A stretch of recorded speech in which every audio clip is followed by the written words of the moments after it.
Shalom, shalom, Yasharala. All praise to the most holy Ayeshua Haya. Bahashem, Amashiach, Yeshai, Wakodash, Rak. Shach Shema, the holy seed of Jeshurun. Set up our offspring in the most high, chosen, peculiar treasure in the earth. Seeking to keep the law, statutes, and commandments. Faith in the Mashiach, Yeshai, and walk in the fruits of the Kodash, Ruach power, right? Pray y'all hanging in there, being strong. Pray y'all resisting temptation of the devil, resisting temptation of this world. Distractions going on, these sports, football, all that stuff, when it start back up. Don't let it take your mind off, the Most High. Seek the Most High, serve the Most High with your whole heart, mighty strength. Live by the Spirit. Seek Him while His face is still available, right? This last, I ain't gonna say last, but the video I'm gonna do today is gonna be continuing on the Israelites, they're heathens, right? And this one's gonna be on Ruth. We might touch on Tamar a little bit, and that's what we gonna go today, right? So we're gonna start off in Ruth chapter 1 verse 1, and mind you, the understanding is that by those that claim that salvation is universal, that Ruth is not an Israelite. So we're going to show today that she is an Israelite, right? Yes, she's an Israelite, of the nation Israel by blood. So Ruth chapter 1 verse 1. Now it came to pass in the days when the judges ruled, very important, that there was a famine in the land, and a certain man of Bethlehem, Judah, went to sojourn in the country of Moab, he and his wife and his 2 sons, right? We'll break all that down. There's a whole lot going on there. All right, so in the days when the judges rule, what does it mean, the judges, right? What does it mean? All right, let's go to the law and show when the judges were established in the law, right? This is Exodus chapter 18. Verse 13, and it came to pass on the morrow that Moses sat to judge the people, and the people stood by Moses from the morning to the evening. And when Moses' father-in-law saw all that he did to the people, he said, what is this thing that thou doest to the people? Why sittest thou thyself alone, and all the people stand by thee from morning to evening? Why are you judging these people from all day long? Why are you doing this by yourself? And Moses said unto his father-in-law, because the people come unto me to inquire of Ahiah. When they have a matter, they come unto me, and I judge between one another, and I do make them know the statutes of Ahiah and his laws, right? And Moses' father-in-law said unto him, the thing that thou doest is not good. Thou wilt surely wear away, both thou and this people that is with thee, for this thing is too heavy for thee. Thou art not able to perform it thyself alone. So he looking out for him, right? He cared, like, man, you going to wear yourself out. Hearken now unto my voice. I will give thee counsel, and Ahiah shall be with thee. Be thou for the people to Godward, that thou mayest bring the causes unto Ahiah, right? You be the one that bring the problems unto the Most High, right? And thou shalt teach them ordinances and laws, and shalt show them the way wherein they must walk, and the work that they must do. Moreover, thou shalt provide out of all the people able men, such as fear Ahiah. So these are the people I want you to choose. Men of truth, hating covenants. They don't want nothing. They don't want nothing, right? Because then they can't be bribed. They don't want for nothing, right? And place such over them to be rulers of thousands, and rulers of hundreds, and rulers of 50s, and rulers of 10s, right? This is the delegating of the work, putting, certain people under him that know the law that he taught.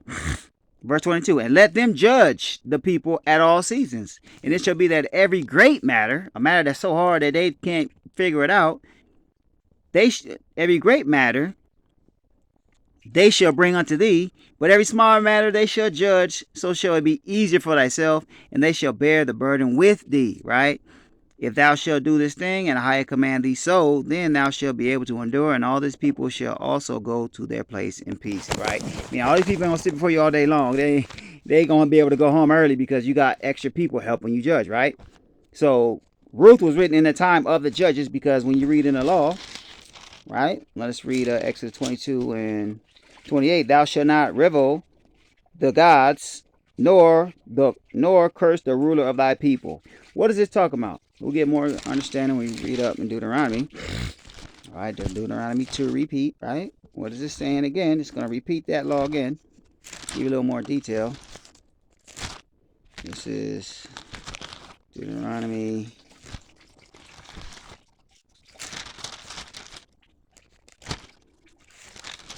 16 and 18. Judges And officers shalt thou make thee in all thy gates, which the Most High thy power giveth thee throughout thy tribes, and they shall judge the people with just judgment. See that? So before there was ever a anointed king, right?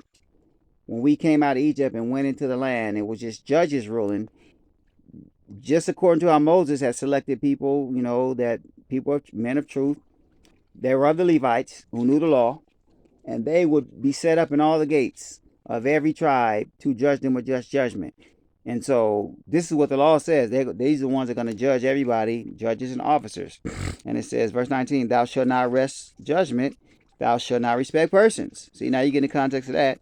Neither take a gift, for a gift doth blind the eyes of the wise and pervert the words of the righteous. So, you got somebody that's not covetous, then the gift is not going to, affect them. But even if a gift was given, he said, thou shalt not take a gift, right? You should judge just judgment. So during this time, and I'll just read, I'll read right before Ruth, you got Judges, right? Judges 21 and 25. It says, in those days, there was no king in Israel. Every man did that which was right in his own eyes, right? So it was just judges, right?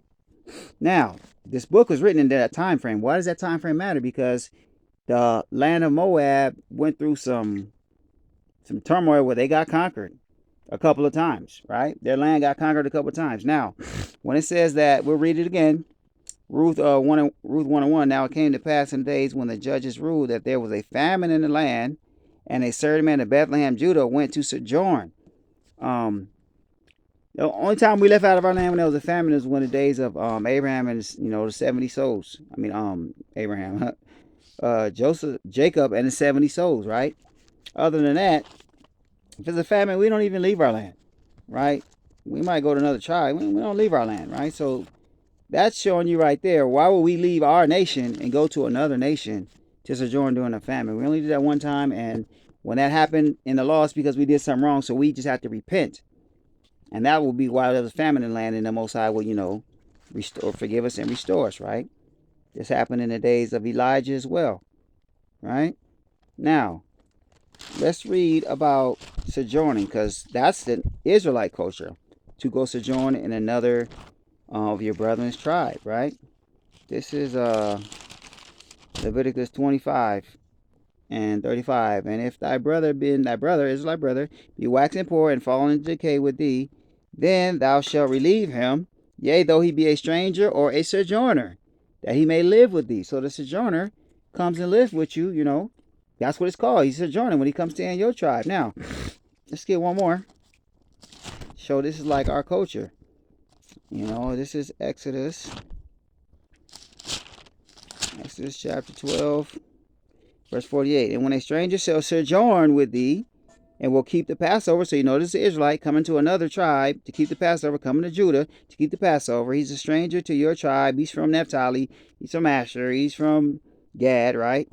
And he come to Judah to keep the Passover. He shall sojourn with thee, and will keep the Passover to the Most High. Let all his males be circumcised. And then let him come near and keep it, and he shall be as one that is born in the land. He's going to be like somebody from the tribe of Judah.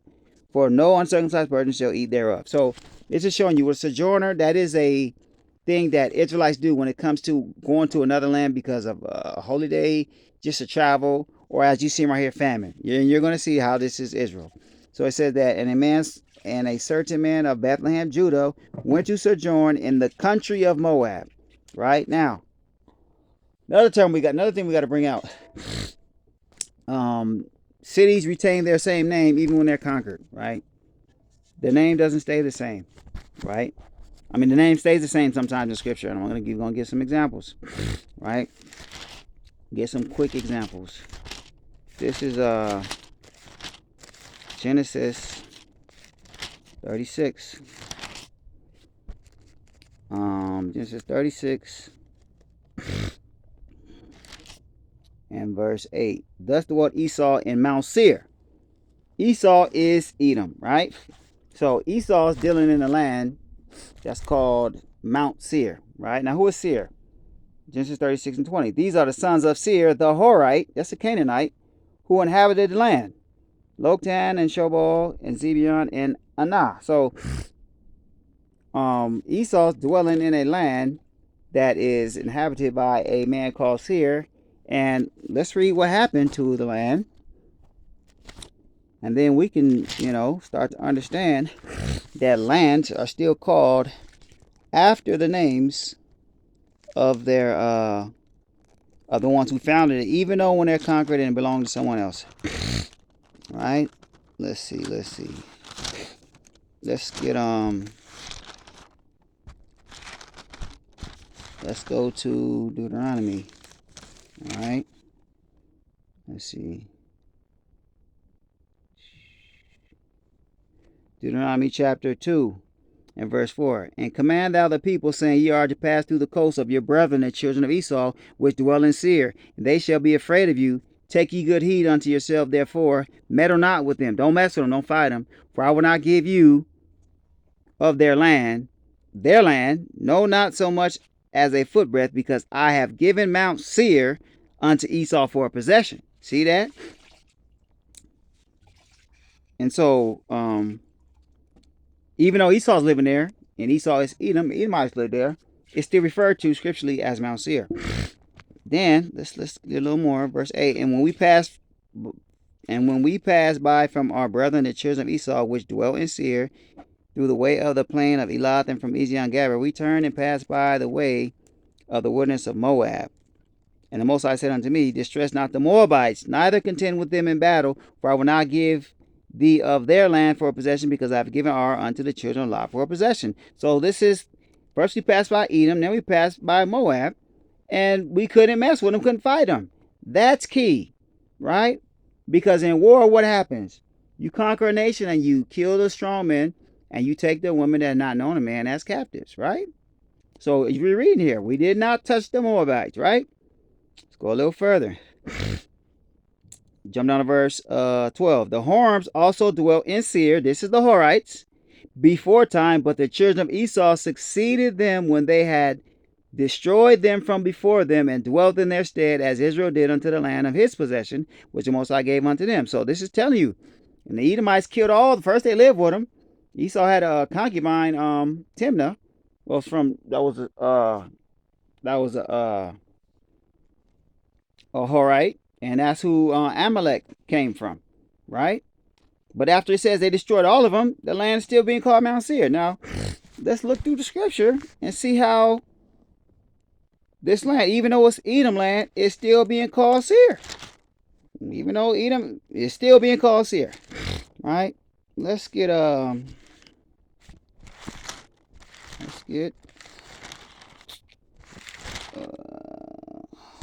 Judges. All right, let me see. We can get, let me see, a lot of Judah. We can get that, right? Go there. A lot of Judah. All right, let's just go to Judges. This is Judges, chapter 5, verse 4.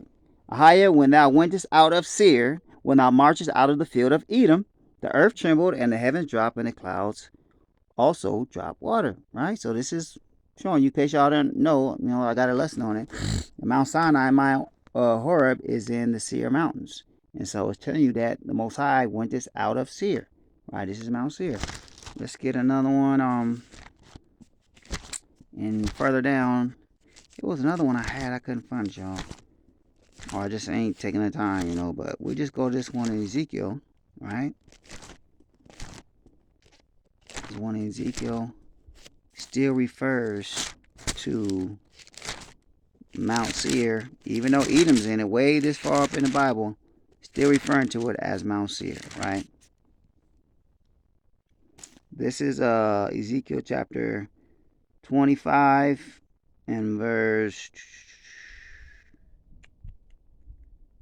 let me see,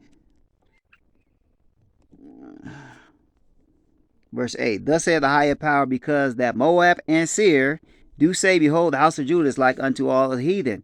Mind you, it's not talking about Horites right here. It's talking about the Edomites, because they live in the land, but it still calls their region Seir. And you're going to see it says that.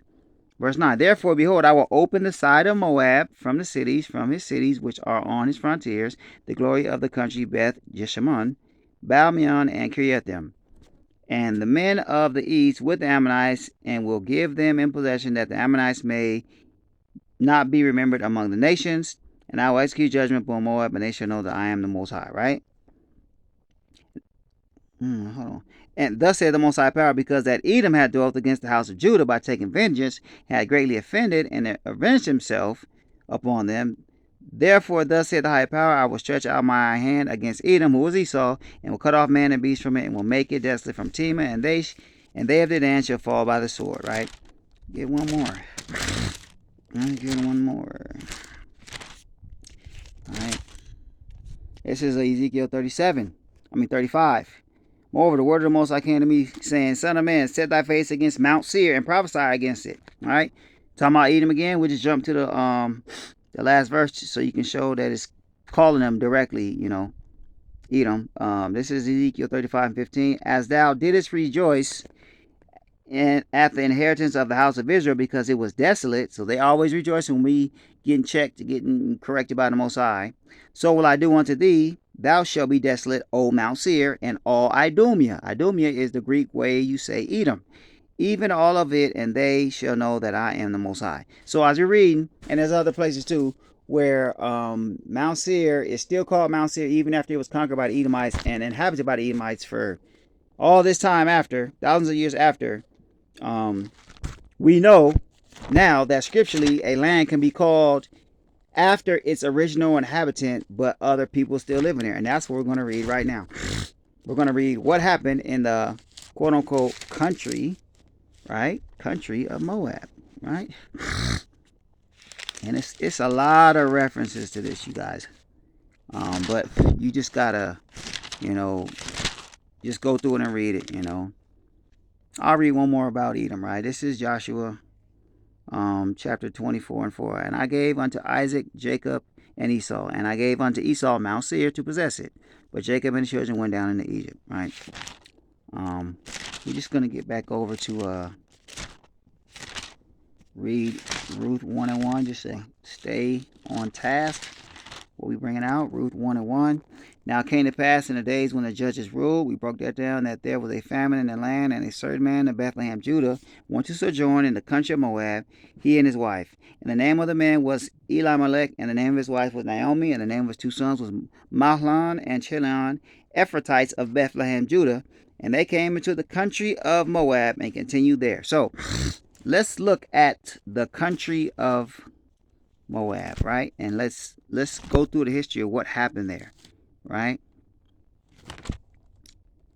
This is Numbers chapter 21.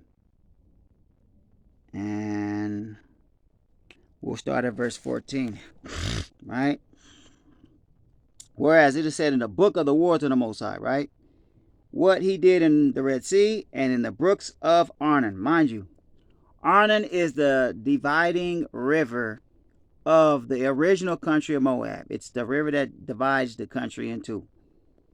And at the stream of the brooks that go down to the dwelling of Ar, and lieth upon the border of Moab. So let me read one other verse first, just to show the region of where this nation was before it started getting, conquered on and, chipped on. This is Deuteronomy 2:14. And the space in which we came from Kadesh Barnea until we were come over the brook Zered was 38 years. Brook Zered is the southern border of the original land of Moab and the present land, and the land after even it went through war. They still possess their southern border as the brook Zered, right? And so it says we stayed in Kadesh Barnea, this region of the wilderness, for 38 years until we went over the brook Zered, until all the generation of the men of war were wasted out from among the hosts at the Most High swear unto him. Right? Now, let me see. Now let's go back over. And we're reading in Numbers 21. And we're going to start at verse 20. And from Bamoth in the valley that is in the country of Moab, to the top of Pisgah, which looketh toward Jessamine. Right? Matter of fact, let me read up. Start at verse 17. Numbers 21 to 17. Then Israel sang the song, Spring up, O well, sing ye unto it. The princes digged the well, the nobles of the people digged it, by the direction of the lawgiver Moses, with their staffs. And from the wilderness they went to Mattanah, and from Mattanah to Nahalil, and from Nahalil to Bamoth, and from Bamoth in the valley that is in the country of Moab. So they're in the country of Moab, in a town called Bamoth in the valley, to the top of Pisgah. Y'all know about this. This is the place where Moses died, right? So they're in this region of Moab, called the country of Moab, called Pisgah, which looketh toward Jessamine, which means the wilderness. And Israel sent messengers unto Sihon, king of the Amorites. So you're like, hold on, I thought this was the country of Moab. Yes, we're going to read the history of how the Amorite got there. Verse 22, let me pass through thy land. We will not turn into the fields or into the vineyards. We will not drink of the waters of the well, but we will go along by the king's highway until we be past thy borders. Mind you, we read in verse 14 that they're at the brooks of Arnon. When they crossed over Arnon, now they're sending messengers to the king of Sihon, right? And we read earlier that we were told not to meddle with the children of Esau who were in Mount Seir, or the Moabites, because that land was given to the children of Lot. So now we're in the country of Moab, but he's going to go, get some, have some type of discussion with King Sihon of the Amorites, right? Verse 23, and Sihon would not suffer Israel to pass through his border. But Sihon gathered all his people together and went out against Israel into the wilderness. And he came to Jahaz and fought against Israel. And Israel smote him with the edge of the sword and possessed his land from Arnon unto Jabbok. Jabbok was the former northern border of Moab. So the whole original land of Moab was from the river Jabbok to the brook Zered, and the river Arnon was in the middle.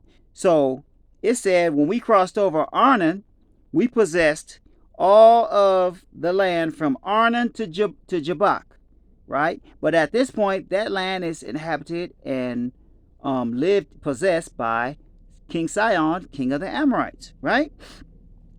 Even unto the children of Ammon, because the river Jabbok, you go east of that, you're going to run into the children of Ammon.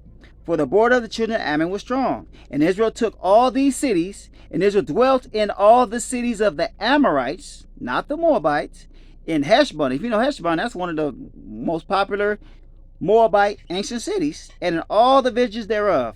For Heshbon was the city of Sihon, king of the Amorites, who had fought against the former king of Moab.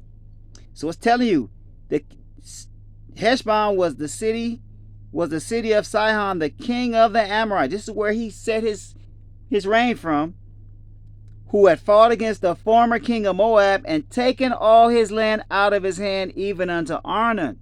You see that? So as we're reading that during this time, reading this history in the law, it's telling you the Amorites end up coming over and conquering the land north of the river Arnon all the way up to the river Jabbok of Moabite land. You understand? But as we've been reading, certain lands retain their name, right? So, and that's an example when we just read in the first two verses of Ruth. They said that our forefathers went over to the country of Moab. But it's telling you right here, the Amorites conquered him and take all of his land out of his hand, even unto Arnon. Right? So from Jabbok to Arnon, that's all Amorite land now. Let's read up to verse 25, read up 24 again so you can get all this information. And Israel smote him with the edge of the sword, who? King Sihon and the Amorites, and possessed his land from Arnon unto Jabbok, even unto the children of Ammon, for the border of the children of Ammon was strong. Ammon is north of them, northeast. Verse 25, and Israel took all these cities, all the cities between Jabbok, the river Jabbok, and the river Arnon. Israel took all these cities, and Israel dwelt in all the cities of the Amorites, in Heshbon, and in all the villages thereof. For Heshbon was the city of Sihon, the king of the Amorites, who had fought against the former king of Moab, and taken all his land out of his hand, even unto Arnon. Wherefore they that speak on the proverb say, come unto Heshbon, let the city of Sihon be built and prepared. Right? So what you are seeing now is that land right on the other side of Jordan River, right, was possessed by who? Israelites. You see that? Now, we'll read a little more, right?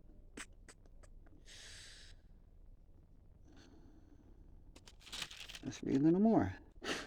Let's see. It says, verse 31. Thus Israel dwelt in the land. This is Numbers 21 and 31. Thus Israel dwelt in the land of the Amorites. It's the land of the Amorites, but it's called country of Moab. And Moses sent to spy out Jazer, and they took the village thereof and drove out the Amorites that were there. And they turned and went up by the way of Bashan, and Og, the king of Bashan, went out against them, he and all the people, to the battle at Edrei. So now he's going up even further north, in present-day Jordan, further north, to battle with King Og of Bashan. Verse 34, and the Most High said unto Moses, fear him not, for I have delivered him into thy hand, and all his people and his land, and thou shalt do to him as thou didst unto Sihon, king of the Amorites, which dwelt at Heshbon. You're going to do him the same way. So let's see how he did king of Bashan, King Og. So they smote him and his sons and all his people until there was none left him alive, and they possessed the land. So that means the Israelites killed all the people in the Amorite land. That was a commandment to do away with the Canaanites, because they was a cursed people, right? Because Ham looked at the nakedness of his forefather, of his daddy, Noah. So Canaan was cursed. So the highest said, destroy them all. And they killed all of them, and none left remaining, and they possessed the land. So according to the scripture, from the river Arnon to the river Jabbok, that's Israelite land. It says they took it and possessed it, right? Y'all starting to see how this thing comes in play now. Now, next verse, number 22 and 1. And the children of Israel set forward and pitched in the plains of Moab on this side of Jordan by Jericho. So before they pass over to Jericho, cross over the river Jordan, they're living in this land that they just conquered from the Amorites, called the plains of Moab. Y'all see this? This was the very next verse. And so let me get another precept, right, to go along with that. This is Numbers 31 and 12. And they brought the captains and the prey and the spoil unto Moses and Eleazar the priest and unto the congregation. This is when we fought the Midianites. Most I told us to avenge them because they made us sin with the sin of Baal Peor, right? Unlawful sexual activity. And so he said, you got to go get them dudes back, right? Smack them up. So when they smacked them up, they got the spoil. And the spoil unto Moses and Eleazar the priest and unto the congregation of the children of Israel, unto the camp at the plains of Moab, which are by the Jordan, near Jericho. So they're still there, right? They haven't crossed over Jordan, and they're in this land that they possessed. It's theirs now, right? And it hasn't been given to anybody for an inheritance yet, right? Let's go now. Let's go back to Numbers. No. Now let's go to Numbers 32.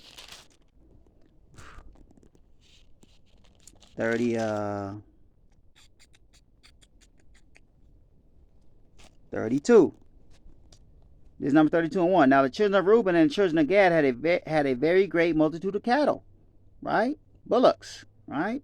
Camels. And when they saw the land of Jazer, which is what Moses sent to spy out, and they took it from the Amorites, and the land of Gilead, that beheld, and the Gilead, which is where Sihon from Bashan, he had that region too, that behold, the place was a place for cattle. And the children of Gad and the children of Reuben came and spake unto Moses and to Eleazar the priest, and said, and unto the princes of the congregation, saying, Ataroth and Dibon and Jazer and Nimrah and Heshbon, remember, city of the Moab that Sihon made his place, and Elilah and Shebam and Nebo, which is where Moses, right, went up to perish, and beyond, even the country with the Most High smote before the congregation of Israel, is a land for cattle, and thy servants have cattle. Like, this land looks good to raise our flocks in, right? Wherefore they said, if we have found grace in thy sight, let this land be given unto thy servants for a possession, and bring us not over Jordan. So this is what the Reubenites and the Gadites said to Moses. We like this land. We want to stay right here. Right? Mind you, this is from the river Arnon to the river Jabbok, and the name of certain cities, Jazer, Heshbon, Dimon, certain lands that we've been reading about that pertain to former Moab land that became Amorite land that Israelites came, took over, killed all the males, killed all the children, and possessed the land, and none left was there but them. Right? So,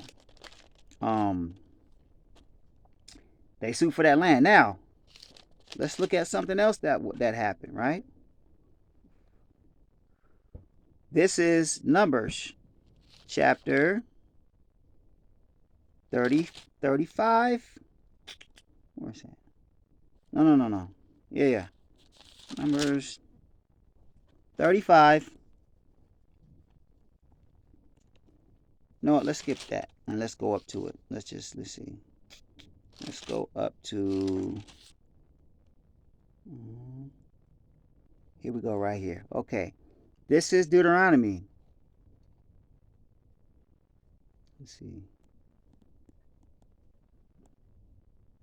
Deuteronomy chapter 3 and verse, I'm going to go up to verse 6. And we utterly destroyed them. Matter of fact, I got to start up at verse.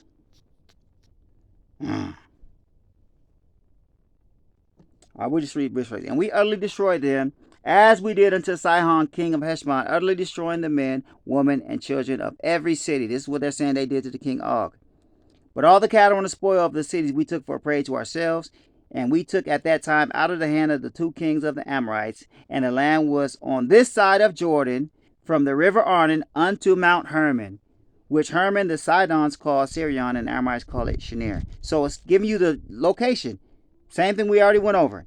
Now, when we drop down to verse 12, it says, and this land which we possessed at that time from Ar, which is by the river Arnon, and half Mount Gilead, and the city thereof, gave I unto the Reubenites and to the Gadites. All right? So now you're knowing this former land of Moab, which is also former land of the Amorite land, is belonging to the Reubenites from this time of the law. From this time of us getting the law, right? Jumping down to verse 16. And unto the Reubenites and unto the Gadites I gave from Gilead, even unto the river Arnon, which is the border of Moab, half the valley and the border, even unto the river Jabbok, which is the border of the children of Ammon. The plain also, and Jordan, and the coast thereof, from Chinnereth, which is Sea of Galilee, even unto the sea of the plain, even the salt sea, under Ashdod, Pisgah, eastward, right? So, you're getting the whole bring out of who's where, what belongs to who now, right? Now, we got to get some more. All right, let's go back to Ruth. Let's read a little bit on Ruth. It says, we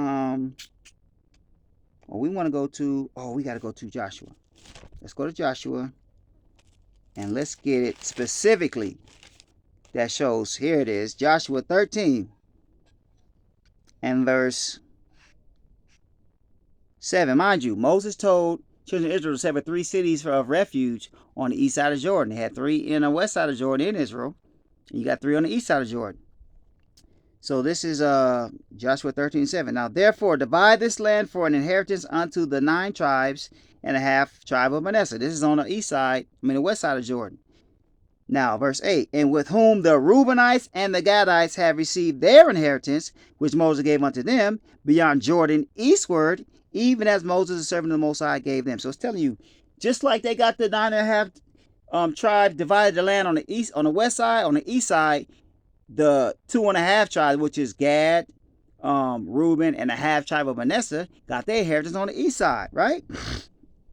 From Ar, that is upon the bank of the river Arnon, and the city that is in the midst of the river, and all the plain of Medeba unto Dibon, and all the cities of Sihon, king of the Amorites, with reigned in Heshbon, unto the border of the children of Ammon. All that belongs to Reuben. This is Reubenite land, right?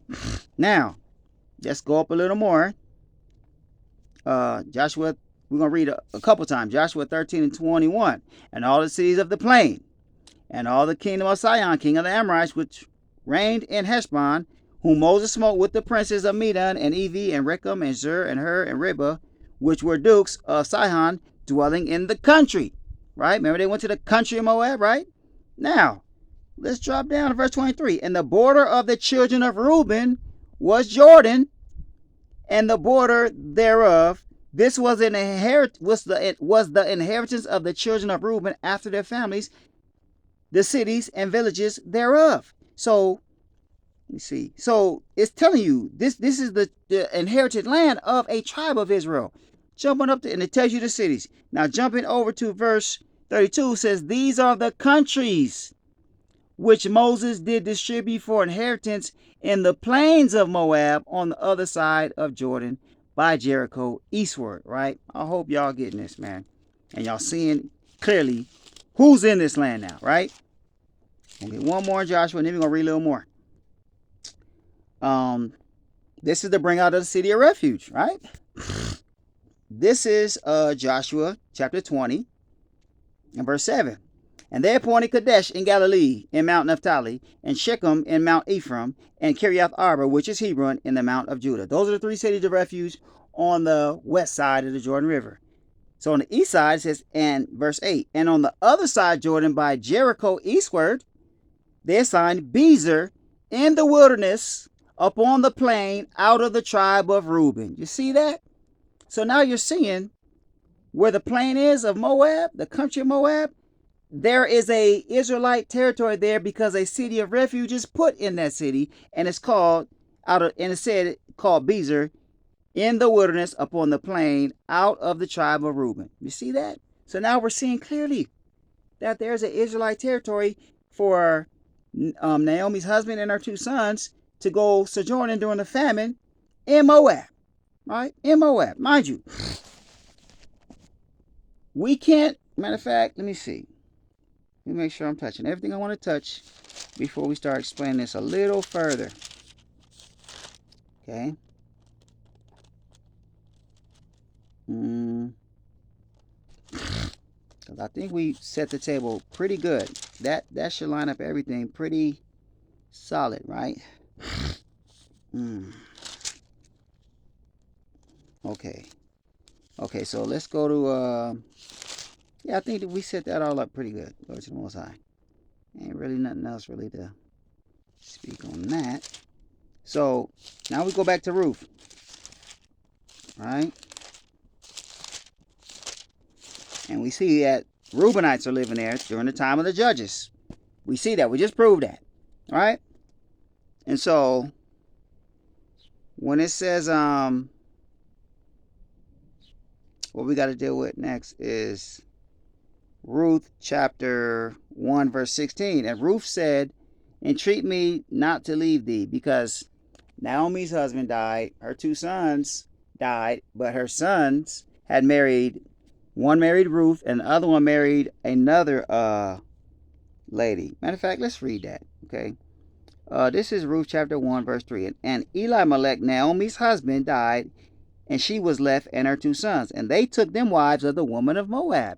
This is a citizenship title. It's not saying they're Moabites, because it's not naming their father's house, number one. And number two, we just went through the history to show who's living in this land right here. It's Reubenites there. The name of the one was Orpah, and the name of the other was Ruth, and they dwelled there about 10 years. And Mahlon and Chilion died, also both of them, and the woman was left of her two sons and her husband. So Naomi's two sons and her husband died. Mind you, it's not lawful for Israel to take a wife of another nation, right?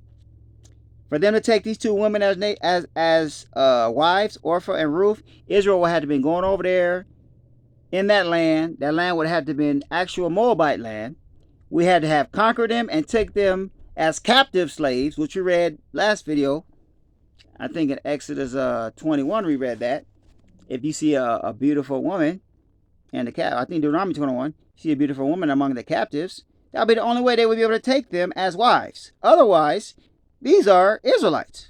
And we already proven that they are Israelites from the tribe of Reuben. And so it says, then she arose with her daughters-in-law that she might return from the country of Moab. For she had heard in the country of Moab how Ahiah had visited his people and given them bread. So it's still being called the country of Moab, even though it's Reubenites living there. Even though the Amorites had conquered it, it was still called the country of Moab all this time. Wherefore she went forth out of the place where she was, and her 2 daughters-in-law with her, and they went on the way to return unto the land of Judah. And Naomi said unto her 2 daughters-in-law, Go, return each to her mother's house, and the Most High deal kindly with you, as ye have dealt with the dead and with me. And the Most High grant you that you may find each of you in the house of her husband, and the Most High grant you that you may find rest each of you in the house of her husband. Then she kissed them, and they lifted up their voice and wept. So she's about to go back home because the famine's over. She's ready to go back home. They're like, y'all stay here. Y'all not, y'all from here. And they said unto her, Surely we will return with thee unto thy people. And Naomi said, Turn again, my daughters. Why wilt thou go with me? Are there yet any more sons in my womb, that they may be your husbands? I ain't got no more sons. Why you want to go with me? Turn again, my daughters. Go your way, for I am too old to have an husband. If I should say I have hope, if I should have a husband also tonight, and should also bear sons, would ye tarry for them till they were grown? If I did get married right now, I had a baby right now, you gonna wait till it grow all the way up, right? Will ye stay for them from having husbands? Nay, my daughters, for it grieveth me much for your sakes that the hand of the Most High has gone out against me. It's like, I'm already feeling bad that y'all lost your husbands in the first place. I don't want to grieve y'all, have y'all waiting for me to have kids if I do have kids, and wait for them to grow all the way up again. And they lifted up their voice and wept again. And Orpah kissed her mother-in-law. She kissed Naomi. But Ruth clave unto her. Ruth said, No, I don't want to leave. Verse 15. And she said, Behold, thy sister-in-law is gone back unto her people, the Reubenites, and unto her gods. Remember what the gods were. Return thou after thy sister-in-law. Her gods were what? What we read in the law. Thou shalt not curse the ruler of the gods of thy people. Let's read. Let's go back and read it. Let's go back and read it. It says she returned to her gods. Because each tribe has their own that are supposed to be reigning over them. Exodus 22 and 28. Thou shalt not revel the gods, nor curse the ruler of thy people. Right? So this is even separating them, showing there's rulers that are over each people, each tribe. Right? And she said, verse 15 again. And Ruth said, Behold, thy sister-in-law is gone back unto her people, and unto her gods. Return thou after thy sister-in-law. And Ruth said, Entreat me not to leave thee, or to return from following after thee. For whither thou goest, I will go, and where thou lodgest, I will lodge. Thy people, which are Judites, because she's from the tribe of Judah, shall be my people, and thy God my God. You see that? So it's talking about whatever rulers from your nation, they're going to be my rulers now, because I'm going with you. Right? That's what that's saying. This is not talking about, if you want to look at it as the Most High, it's the same thing. Because she's still from the tribe of Reuben, right? But it's talking about the rulers of her people, right? Now, another thing we can go into, as she comes there, she ends up meeting Gleaning and Naomi's, I think it's her brother. She has a brother. Let me see her. She has a, let me see. Boaz, close kin unto Naomi. They're close to kin, right? And so Naomi, let's read in Ruth 2 and 1. And Naomi had a kinsman of her husband's, a mighty man of wealth of the family of Amalek, and his name was Boaz. And Ruth the Moabitess, right, the female citizen of Moab, said unto Naomi, Let me now go to the field and glean ears of corn after him, in whom sight I shall find grace. And she said unto me, Go, my daughter. And she went and came and gleaned in the field after the reapers, and her happy was to light on the part of the field belonging unto Boaz, who was the kindred of Amalek. So if you understand, Ruth knows this Israelite law. This is the Israelite law that she's partaking in right here, right? She said, Let me go glean over there, and let me go get some food. How does she know this? How does she know this, right? This is Leviticus 23 and 22. And when ye reap the harvest of your land, this will be Boaz in this case, thou shalt not make clean riddance of the corners of the field when thou reapest. Don't get every single grape. Don't get every single apple, right? Neither shalt thou gather any gleaning of thy harvest. Thou shalt leave them unto the poor and to the stranger, which is what Ruth is. I am the Most High, your power. So let's read the other one too. 24 and 19. So Ruth knows this. It's like, man, let me go glean. Let me go get her some food, right? This is Deuteronomy 24. Deuteronomy 24 And 19, when thou cuttest down thine harvest in the field, and hast forgotten a sheaf in the field. You didn't get all the food of your barley. You didn't get all of your grain when you went and got it, right? And hast forgotten a sheaf in the field, thou shalt not go again to fetch it. It shall be for the stranger, for the fatherless, and for the widow, that the Most High thy power may bless thee in all the work of thy hands. Verse 20, when thou beatest thine olive tree, thou shalt not go over the boughs again. You should not go checking to make sure I got all the olives off the tree. I hear they call that zayd, and they call olive oil zaytun, right? So you say you're not going to go back over and make sure you get all the olives, right? It shall be for the stranger, for the fatherless, and for the widows. When thou gatherest the grapes of thy vineyard, thou shalt not glean it afterward. It shall be for the stranger, for the fatherless, and for the widows. So Ruth knows this law. She said this to Naomi. How does she know this? Being a non-Israelite, how does she know this? Because she's Israel, right? Also, let's hit one more thing, right? And with this understanding, y'all should be able to read through the Ruth and have a clear understanding now. Mind you, all you got to do is try out everything through the law. Because the law was only who? Given to Israel. So these things should only be done and known by Israelites, right?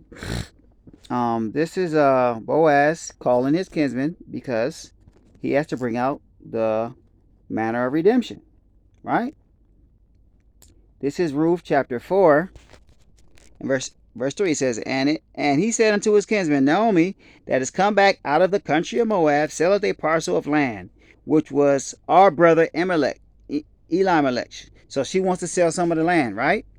And I thought to advertise thee, saying, Buy it before the inhabitants and before the elders. Stop. Before the elders of my people, if thou wilt redeem it. Because in the law, what does it say? If somebody die, then that land, you know what? If somebody die, that inheritance goes to the husband or the brother or the son or the father of the person that died or the father's brother and so on and so forth. So he's saying, you're my close kinsman. So I'm about to tell you, like, he's dead. You got to go buy it because you're the closest kin. That's what he's telling him. Ruth 4 and 4. And I thought to advertise thee, saying, Buy it before the inhabitants, before the elders of my people. If thou wilt redeem it, redeem it. But if thou wilt not redeem it, then tell me that I may know. For there is none to redeem it besides thee, and I am after thee. And he said, I will redeem it. So this close of kin to Boaz said, I'll redeem it. But mind you, when you redeem it, you got to redeem the whole thing. So at this point, Boaz, thinking that he was going to take Ruth to a wife, if you read the story, he's like, well, I got to see if somebody else is going to redeem you first, because if they're going to redeem that which belonged to Elimelech, you being the property, right, a Hebrew woman, you belong to him. So I got to see if he ready to redeem you too, right? So verse 5 says, Then said Boaz, what day thou buyest the field of the hand of Naomi, thou must buy it also of Ruth the Moabitess, the wife of the dead, to raise up the name of the dead upon the inheritance. So now you got to buy this lady too, and you got to raise up seed because her husband died. That's according to the law. Because her husband died, now you got to go into her, and the child that's born is not going to be of your lineage. It's not going to be of your name. It's going to be of, I think, Malhon. I think she was married to. Double check. Which brother was she married to? Let's see, she was married to. Oh, it doesn't say which one was married to, but it wasn't going to be unto her, right? Maybe it does. I'm not seeing it right now, y'all. But it wasn't going to be unto him, this kinsman that was going to redeem it. And so verse 6 says, And the kinsman said, I cannot redeem it for myself, lest I mar my own inheritance. So he doesn't want to mess up his own inheritance with his own wife and his own family by getting Ruth, and then having to start up another inheritance, a seed with her. So it's like, I'm going to mar my own inheritance. Redeem thou my right to thyself, for I cannot redeem it. So it's like, so you take it all then. Since you ready to do that and take Ruth as your wife, go ahead. Now, mind you, if she's a captive woman, which, what does the scripture say? What does the law say? We read about how we couldn't go into the Moabite land and take that land, right? Because the high said, don't mess with that. I gave them that, right? What does our law say? Right? Deuteronomy chapter 4 and verse 2. Ye shall not add unto the word which I command you, neither shall you diminish aught from it, that ye may keep the commandments of the Most High your power, which I command you. So we can't add to the law and say Ruth is a Moabite. Maybe she just wandered over there from the southern country of Moab below Arnon. We can't say we captured her because we didn't conquer their land, right? We can't put her there, is what I'm saying. We can't put her there without scripture putting any Moabite there. And as you read, we killed everybody. The sons, the daughters, everything. We just took the cattle. It was none left remaining. We dwelt in the cities. There was no Moabites there because the Amorites were living there before that. Y'all understand? So we can't say at all that Ruth is a Moabite scripturally. We can't do that. We can't put it there, or we're adding to the law, which is to be a transgression, right? So then when this matter of fact, let's go to Numbers 27 right quick and we'll be done with this one. Numbers 27.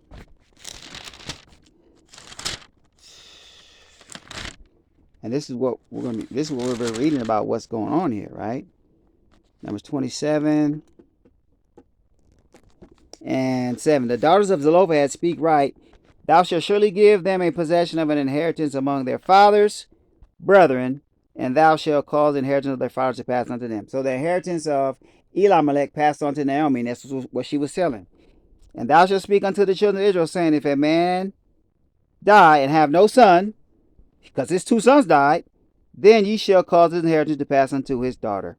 And if he have no daughter, then ye shall give his inheritance unto his brethren. And if he have no brethren, then ye shall give his inheritance unto his father's brethren. And if his father have no brethren, then ye shall give his inheritance unto his kinsman, that is next unto him of his family. That's who Boaz was before the kinsman before him. This is why he said, I'm the next one in line, right? This is the order had to go through. You see, everybody was dying, so this is the order had to go through.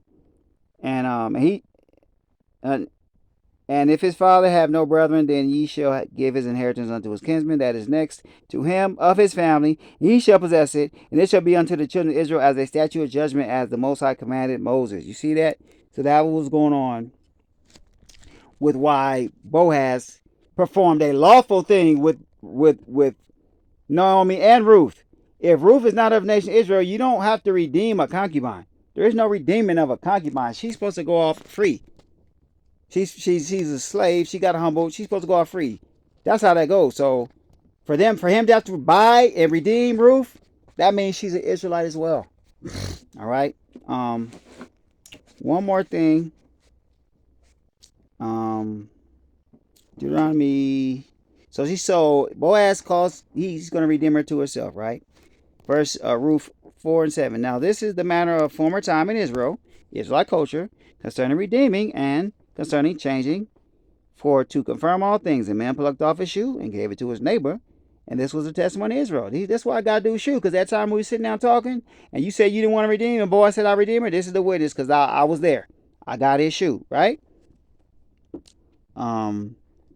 Therefore the kinsman said unto Boaz, buy it for thee, redeem it for yourself. So he drew off his shoe, and Boaz said unto the elders and unto all the people, you are witnesses this day, that I have bought all that was Elimelech's, and all that was Chilon's and Mahlon's of the hand of Naomi. Moreover, Ruth the Moabitess, the wife of Mahlon, there it is. So she was wife unto Mahlon, have I purchased to be my wife, to raise up the name of the dead upon his inheritance, that the name of the dead be not cut off from among his brethren, and from the gate of his place. Ye are witnesses to this day. So let's read that. 5 and 7.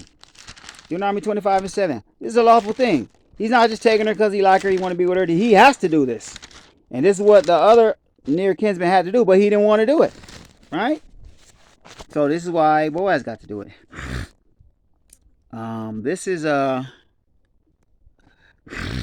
This is Deuteronomy 25 and 5. If brethren, Israelites, dwell together, and one of them die, and have no child, the wife of the dead shall not marry without. She's not going to marry outside of that family. Unto a stranger, meaning from another tribe.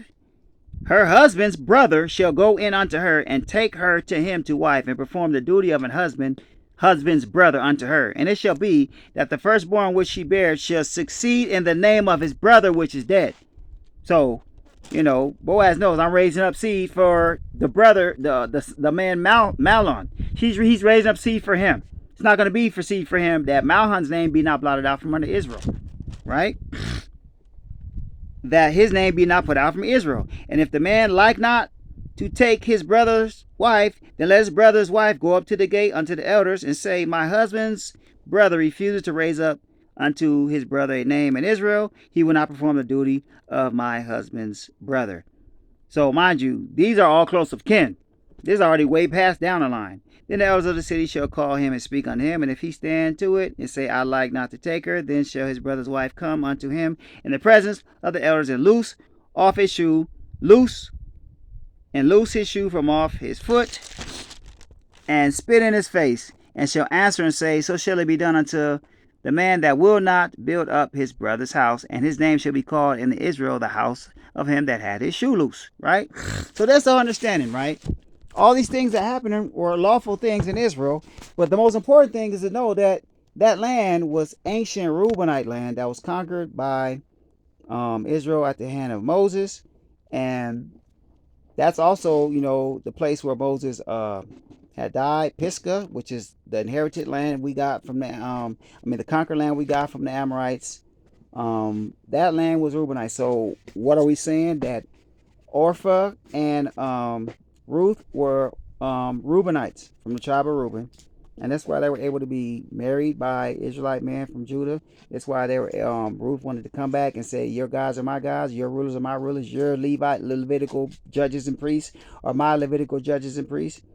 And why she was able to come back with Naomi and be looked upon as one that needed seed to be raised up into her husband. Because it wouldn't be lawful to do that to a slave woman, right? It's not lawful, right? So I pray, hope y'all understand, man. But, I had to go through that to show that, this lineage has to be respected. They say that lineage is the lineage of a Mashiach, and there was a heathen in there. She's not a heathen, man. She's an Israelite. And the salvation, the law, the testimony, everything is for us, and that's not a breach, right? I thought I was going to go into Tamar, but, I don't know if this video is going to cut off, so I'm going to just shut it down now, most high willing. And maybe I'll mention it sporadically. It's not a lot to bring out in another video. But I pray y'all, gathering Yasharallah. Pray Yasharallah is gathering himself together. Nation not desired.